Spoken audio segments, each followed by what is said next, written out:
Y el próximo 3 de diciembre se va a realizar aquí en la Facultad Regional Delta la conmemoración internacional del Día de las Personas con Discapacidad. Por eso que estamos invitando a toda la comunidad a esta jornada abierta para reflexionar sobre inclusión, accesibilidad y diversidad. Uno de los disertantes va a ser el licenciado Nicolás Cataldo, que él es psicólogo de la UBA, con posgrados en neurociencia y neuropsicología y rehabilitación cognitiva en la Universidad Favaloro. Tiene una diplomatura internacional en neuropsicología infantil y acreditación, ¿no?, en evaluacionados para diagnósticos TEA. Actualmente es el jefe de rehabilitación cognitiva en FLENI, en la sede Escobar, liderando áreas de neuropsicología, psicopedagogía, fonoaudiología y musicoterapia. Es especialista en trastornos de neurodesarrollo y en programas de habilidades socioemocionales, coautor del libro Del consultorio al aula. Él va a brindar una charla aquí en la facultad, Comprender el autismo para transformar la comunidad. Es un gusto saludar al licenciado Nicolás Cataldo. Buenos días, Gustavo Dapiano desde Radio Estudio te saluda. Hola Gustavo, ¿cómo estás? Buenos días a todos. Muchas gracias por esta comunicación y invitación. Nicolás, quisiera que me cuentes un poco de qué se va a tratar, como para comentarle a la gente la charla que vos vas a brindar acá en la facultad. Bueno, todo surge a partir de la invitación de la Asociación de Padres TEA de Campana, lo cual estamos trabajando continuamente, ¿no?, desde hace ya mucho tiempo, y en comunicación también con la facultad para poder brindar una charla acerca del autismo, ¿no? Y un poco esto de comprender el autismo, que tiene que ver con conocer un poco en profundidad el diagnóstico, ¿no? Y a partir de ahí poder pensar en cómo nosotros como comunidad, ¿no?, podemos generar, ¿no?, una inclusión como real, concreta, con acciones, ¿no?, que dependan directamente de todos los actores que conformamos la sociedad, ¿no? Claro. Esto está centrado un poco en el modelo más social de la discapacidad, ¿no?, que lo que se redefine un poco es cómo entendemos la discapacidad, ¿no?, alejándose un poco en el déficit no solo centrado en el individuo, sino un poco en los impedimentos a partir que genera la sociedad, ¿no?, en relación a estas barreras sociales, ambientales, que muchas veces limitan la participación plena de las personas con discapacidad en la sociedad, ¿no? A partir de ahí es importante brindar formación, ¿no? Creo que la educación y la sensibilización es una herramienta concreta de cambio, ¿no?, porque eso permite cambiar obviamente las actitudes sociales, culturales hacia las personas con discapacidad, obviamente promoviendo una igualdad de oportunidades. También esto de cómo poder generar entornos mucho más accesibles, ¿no?, independientemente de la capacidad o la condición que presenta cada una de las personas, para poder, ¿no?, justamente generar una inclusión real y en donde haya una participación plena de todas las personas, ¿no? Claro, muy interesante el tema. Y me surge la pregunta si en realidad como sociedad estamos preparados para hablar de autismo. O siento a veces en casos que van pasando, ¿no?, o en casos que nos vamos enterando, que todavía es como que nos falta un poco, nos falta entender algunas cosas y nos falta también ser un poco más empáticos, ¿no?, a nivel social. Sí, yo creo que la condición del espectro autista no escapa a las otras discapacidades. Por ahí las discapacidades más motoras, por ahí son mucho más evidentes y justamente interpelan más rápidamente, ¿no? Una persona que está en una silla de ruedas, que no hay una rampa adecuada, de que no tiene la posibilidad de acceder a una institución, interpela y queda más en evidencia en la condición del espectro autista, sobre todo entendiendo que a veces hay distintos niveles de autismo y no todos los niños o adolescentes o adultos con autismo se manifiestan de la misma manera. A veces, como otras patologías también de salud mental, a veces no son tan evidentes y visibles, ¿no?, a pesar de que obviamente hay ciertos desafíos que muchas veces limitan la participación de esa persona. Hoy, por suerte, cada vez hay mayor conocimiento, ¿no? Esto que la facultad invite, ¿no?, a las sociedades civiles o a la participación de la comunidad a poner en evidencia esta temática me parece que es sumamente como relevante, por eso claramente cuando me invitan desde mi rol y sobre todo también como campanense, creo que es el granito que puedo aportar desde mi mirada profesional y personal y en mi experiencia de estar más de 16 años trabajando en esto, ¿no? De poder compartir una mirada mucho más positiva en relación a conocer el autismo, porque es importante poder conocer la sintomatología, las causas, cómo funciona, pero sobre todo cómo nos posicionamos nosotros frente a eso, ¿no? Hoy cada vez hay más iniciativas que están ligadas a eso. Hoy uno puede ir a ver al Carrefour, ¿no? Y puede ver que está la hora silenciosa, por lo tanto también una reducción como de estímulos, ¿no? Sonoros y visuales y de acompañamiento, ¿no? Para que una familia pueda ir con un niño a hacer unas compras como cualquier otro niño, ¿no? Claro. Esas son acciones a veces como muy concretas que antes no se veían claramente. Hoy uno puede ver que hay muchos de los lugares que utilizan pictogramas, por lo tanto están utilizando una comunicación alternativa aumentativa para que el niño que no tiene lenguaje pueda comunicarse, ¿no? Y pueda hacerse entender aquello de lo que necesita, lo que quiere, ¿no? Lo que desea. Entonces creo que a veces nos vamos mucho a las barreras más arquitectónicas, ¿no? De vuelta, porque a veces la dificultad en la movilidad es más evidente y muchas veces creemos que es muy limitante, pero hay muchos desafíos que tienen que ver más en el plano más social, cognitivo, intelectual, lingüístico, que es un poco hacia donde va a enfocar la charla, porque bueno,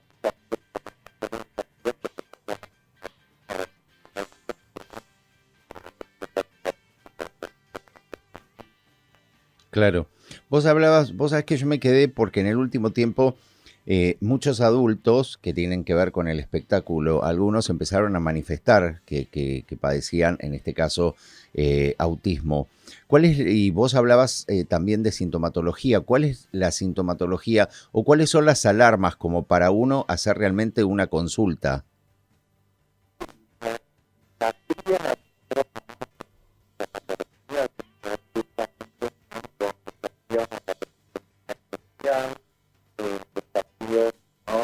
en relación a de poder interpretar ciertas situaciones sociales, Ujú. ¿no? Por otro lado, hay déficit en el procesamiento sensorial y hay ciertos intereses como restringidos y repetitivos, ¿no?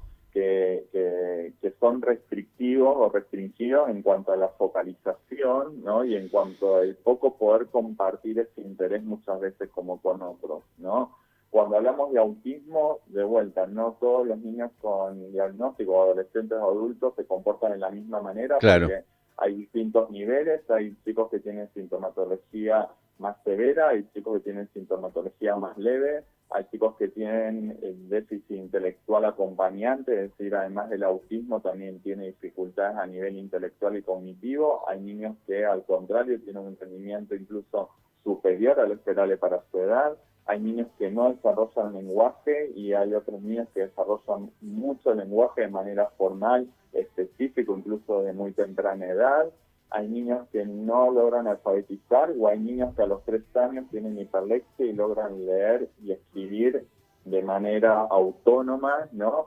Por lo tanto, es importante entender cuando hablamos de trastorno del espectro autista, ¿no? Justamente este espectro habla de que muchas veces encontramos 2 niños o 2 adolescentes o 2 adultos que tienen diagnóstico de autismo, pero vos me decís, bueno, pero Pablo es diferente a Nico. Sí, son diferentes, pero los claro. dos tienen autismo.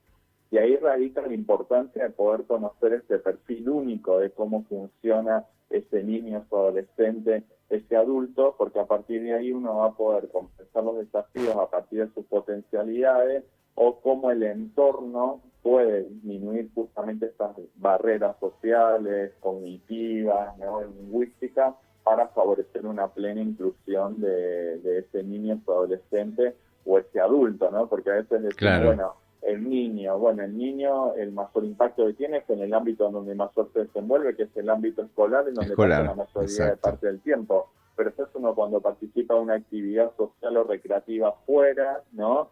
cuando uno va, no sé, a un taller de arte, cuando va a un taller de teatro, cuando va a un taller de fútbol.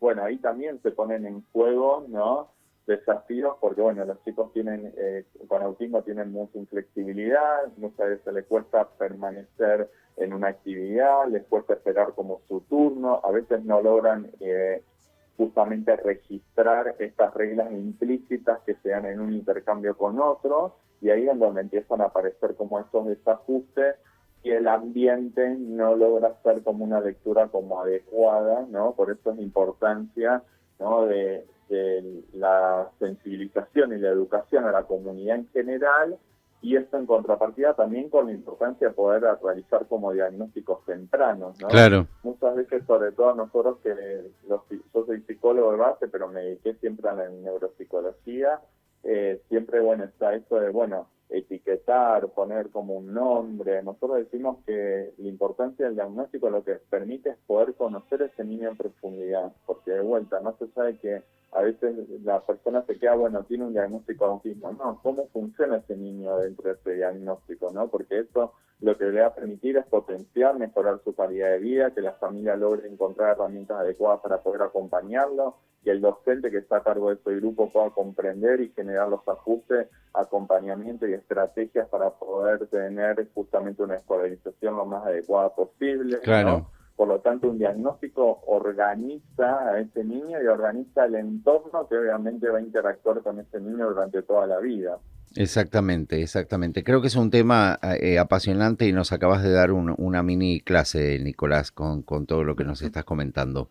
Sí, Es- y por otro lado, esto que vos me decías de, bueno, los adultos, ¿no? Bueno, post pandemia creo que hubo una cuestión muy introspectiva de conocerse uno mismo, ¿no? Hubo muchos desafíos a nivel en el plano de la salud mental, se le dio mucha relevancia a la salud mental, hubo muchísimos desafíos, hay muchas personas que también enmascaraban sintomatología por imitar conductas, por estar en un contexto, porque siempre fue así, porque, bueno, tiene buen nivel cognitivo, entonces de esa manera compensa y como de golpe se quedó encerrado en su casa y sintió que esa zona de confort era la más agradable, sintió que de esa manera estaba bien consigo mismo, no le requería tanto esfuerzo interactuar con otros porque no lo necesitaba, podía apagar una pantalla y directamente, automáticamente dejaba de interactuar con otros, que eso en la vida real no sucede, claro, y hubo muchas cuestiones que tienen que ver con introspección,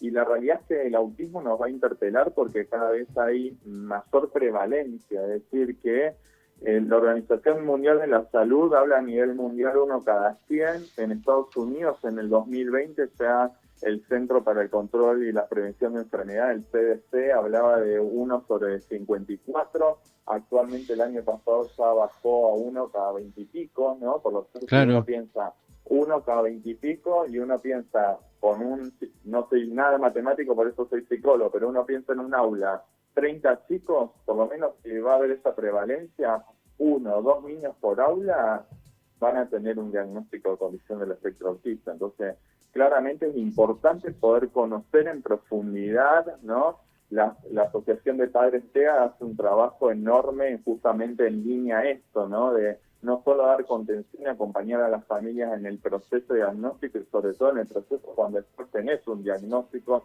que es la parte más difícil de, bueno, ahora qué hago con esto, ¿no? Y cómo acompaño, y cómo ayudo, y cómo sigo potenciando a mi hijo o a mi adolescente o a mi marido o a mi mujer o a mi compañero de trabajo, y también esto de poder acompañar a un trabajo muy lindo que hacen, que yo siempre lo digo, es el tema de ir a las colonias, ¿no? Que para mí es claro. un espacio que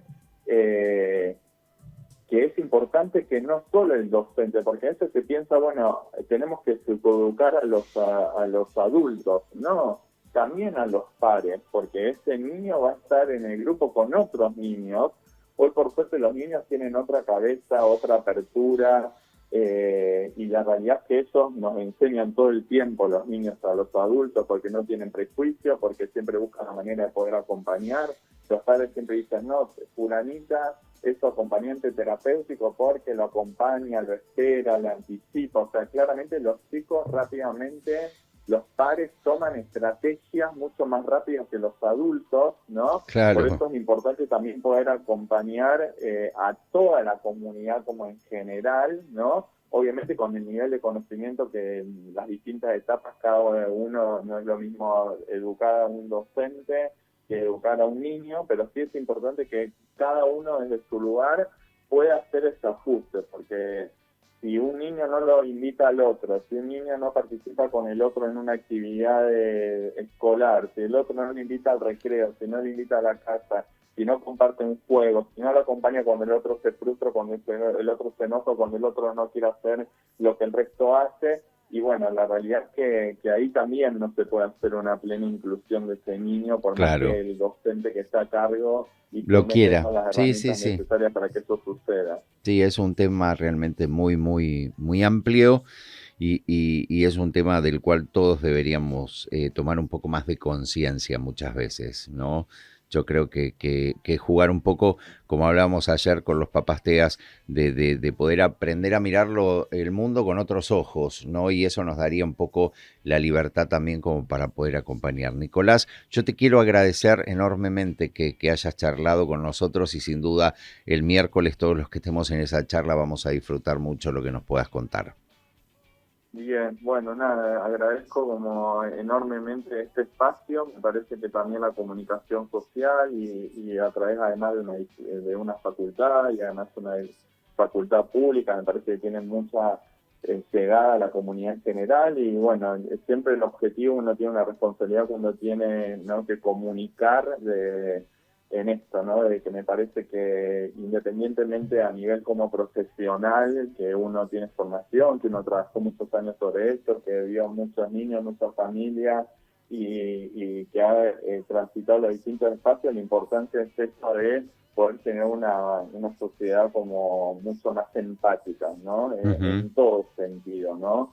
Y muchas veces cuando damos un diagnóstico, lo que la familia le queda, independientemente que uno le dice que su niño cumple criterios para autismo, es la contención, la mirada, la escucha, destacando lo positivo que ese niño tiene, el potencial que ese niño tiene, la valentía de esa familia de poder acompañarlo y de poder, ¿no?, generar las herramientas, a veces, muchas veces intuitivas y desde el amor y que ahora le suman además conocimiento, ¿no? Entonces, me parece que es una charla particularmente muy motivadora porque el mensaje es esto, que como cada uno desde su lugar, aunque a veces sea como poquito, ¿no? Si todos Claro, hacemos un poquito, ¿no?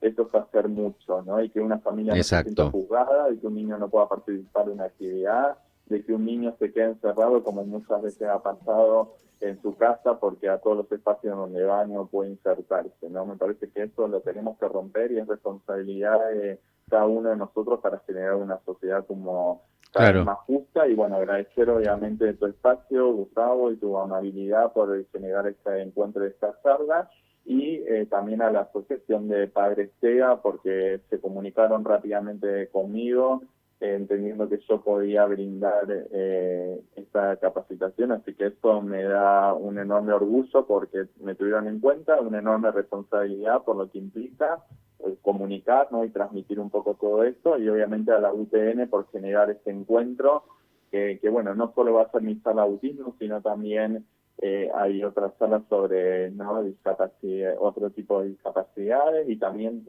hay un prototipo, ¿no?, de la comunicación de tipo braille, de alumnos de la facultad, por lo tanto esto también me motiva enormemente, ¿no?, de que los jóvenes profesionales también sigan buscando herramientas, cada uno en su lugar, en este caso como es una facultad de ingeniería, generando prototipos que obviamente generen una inclusión a través de distintos dispositivos, que la tecnología tiene que estar a disposición obviamente de generar Obviamente, mayores y mejores herramientas para una inclusión real. claro.